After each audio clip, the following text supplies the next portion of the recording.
Look out for opportunities, a message to Jamaican manufacturers and exporters amidst new tax on goods being exported to the U.S. Police defendant positively identified in Mario Dean murder trial. And police stress the importance of international partnerships in fighting transnational crime. Good evening and welcome to Primetime News, on air and online at onespotmedia.com. I'm Janella Precious. And I'm Kalisha Williams. A little later on, we'll have the financial week. And Spencer Darlington is here with a preview of what's to come in sports. Thank you, Janella. Well, Rashawn Clark is the best placed Jamaican so far at the inaugural leg of Grand Slam track at the National Stadium. We'll tell you more in Primetime Sports later.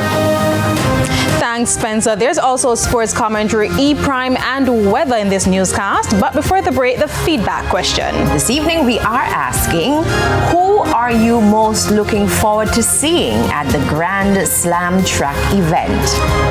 Share comments online, facebook.com/televisionjamaica, and post on X at TVJ News Center. So please stay with us. Primetime News returns after this break.